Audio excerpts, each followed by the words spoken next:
political muscles yet again flexed at the Brook House School as the 8 Kenyan presidential candidates vehemently defended their manifestos to the over 40 million Kenyans during the second presidential televised debate. The second debate was an opportunity for the Kenyan top job contenders to air out their policies on matters ranging from land, economy, corruption, and foreign affairs. One of the key issues that stood out during the debate was the establishment and review of the minimum wage policy, seeking to improve the living standards of all Kenyans.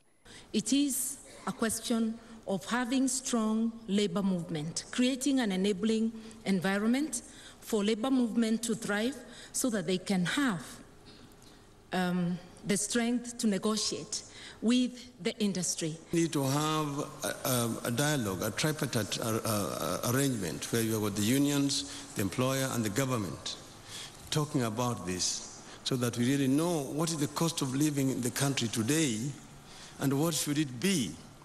And that is what should determine what should be the living wage, a minimum wage in the country. We need to bake a bigger cake. It doesn't matter how much we argue. If it is the same, we will fight each other for nothing.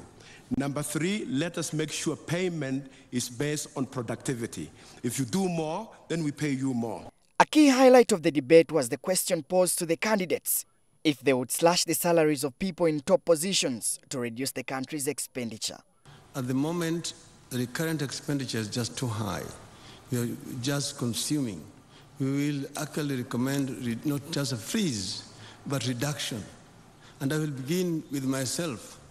I will have the pay of the president so that I can lead by example. You will have others to pay. Follow suit. I think I would recommend a freeze, and it's not necessarily a freeze, but we have to recognize that if we are to retain sanity in our financial management, especially as a government, we have to ensure that our public officers are paid a reasonable wage, but not a wage that at the end of the day pushes other salaries up because we have awarded our salaries that are not in line with any principle. It's just a question of sitting in Parliament and agreeing. Thank you.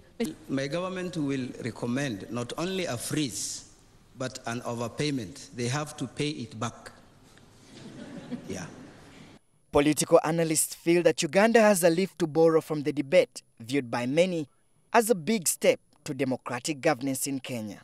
Governments rely on workers and at the same time, unfortunately, abuse workers. And I think it's workers themselves that have to rise on their feet to demand this. I don't think leaders will be prepared to give it. After 50 years of independence, there is need to grow or to move away from the edict that had been set by the colonialists in their interest. Agriculture, for example, the growing of maize, wheat, cotton, sugarcane, those were supposed to fulfill another market, not a local market. Kenyans go to the polls next week on Monday to decide who will be their next president. Solomon Serwanja, NTV.